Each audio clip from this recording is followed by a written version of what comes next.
Hello, hello. It's Liz Booker, Literary Aviatrix. Welcome to my textbook research and writing journey. Find a pen and fill the paper with the message that it wants to send.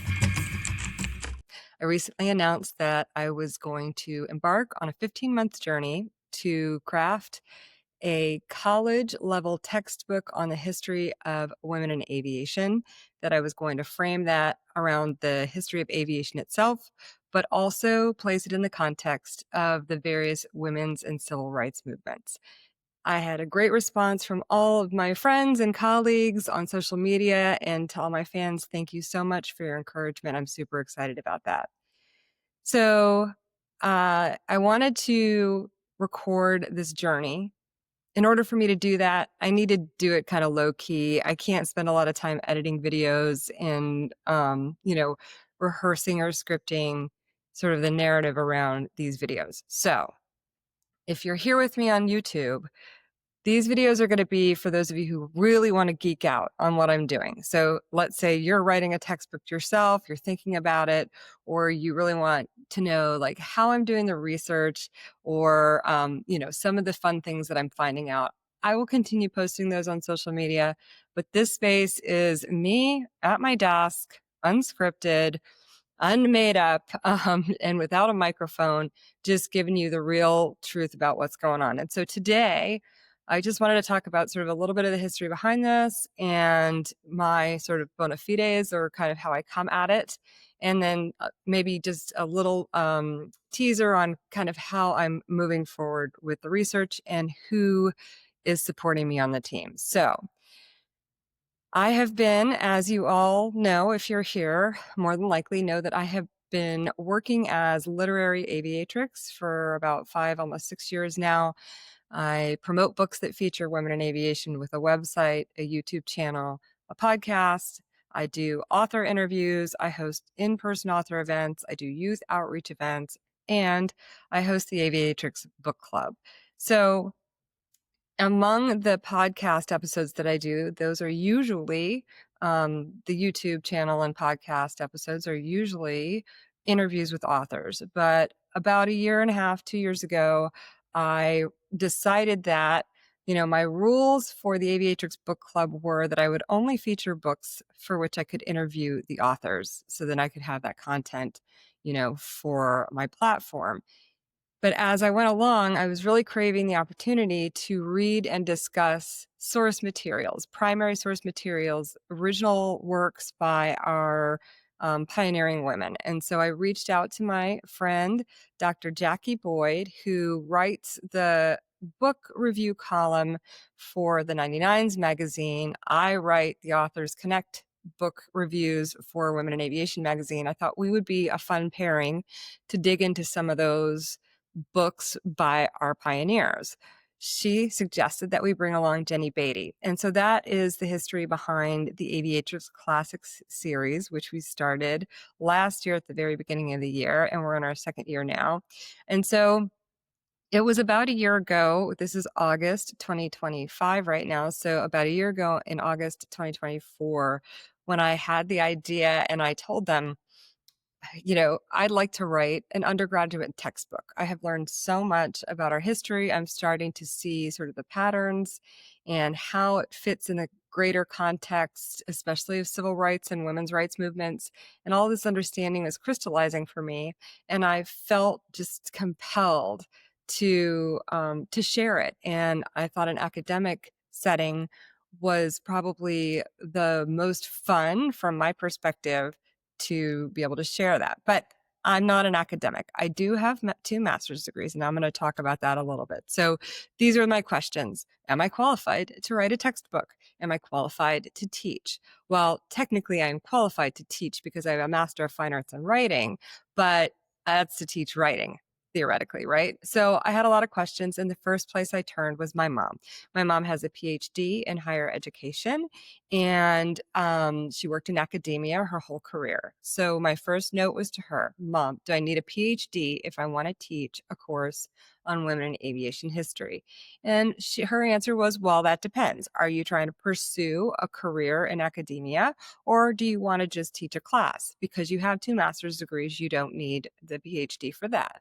I was still skeptical. I was like, what about course design, instructional design? Do I need an ED? Like, what do I need to do to prepare myself to feel confident to be able to design this? And I talked to my good friend, Dr. Angie Griffin, next. And Angie is the associate professor for aviation sciences at Texas A&M, Central Texas. And she, kind of understands the curriculum. And her response to me was, absolutely, we'd love to have a course like this, and you'd be the perfect person to teach it. And so that was some great encouragement. And then she also confirmed that no, I do not need a PhD to teach.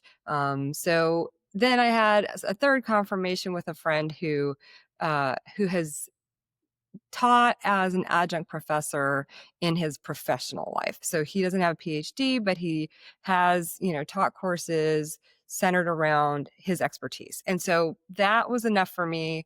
And I did talk to some schools and explore some education programs, but I decided that's not really how I want to spend my time right now. And it's not necessary for what I'm trying to do. Okay, so that's out of the way. We know that schools want the course. We know that Liz has the bona fides to teach it if she can pull it off.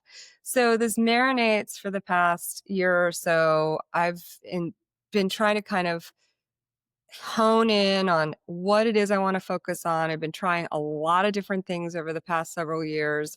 I'm heavily involved in the Authors Connect events at Women in Aviation International at the conference every spring. And that's a heavy lift for me. And so I wanted to figure out, where this would fit. I have some other projects I want to pursue.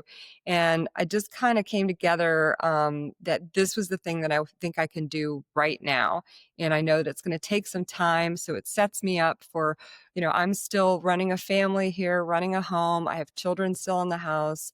My son will graduate from high school in 5 years. And so my goal was to have this textbook done in time, for when he graduated, for me to have the flexibility potentially to go and teach this course.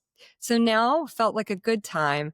And that coupled with the power of AI and the ability to do AI research that, 10 years ago, I would have been schlepping all over the country, going into archives or trying to dig down deep rabbit holes on Google.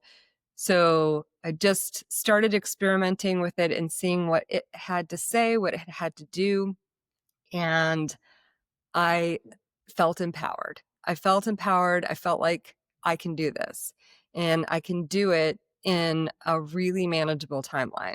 So I'm ready to do it. And before I announced that I was doing this project, I wrote chapter 1.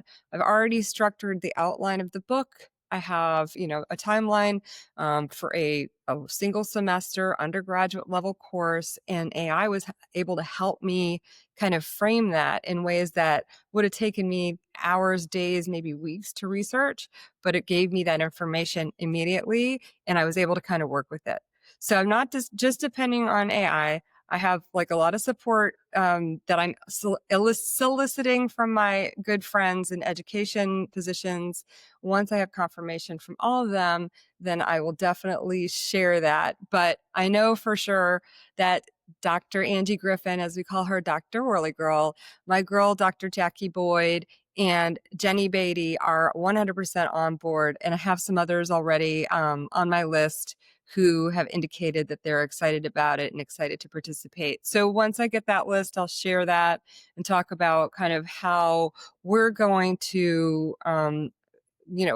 interact throughout this project to make sure that I am infusing it with the academic rigor it requires in order to be accepted and adopted into aviation program curricula, and also to make sure that it's sort of being legitimized as it's being produced so that the community welcomes it instead of rejecting it.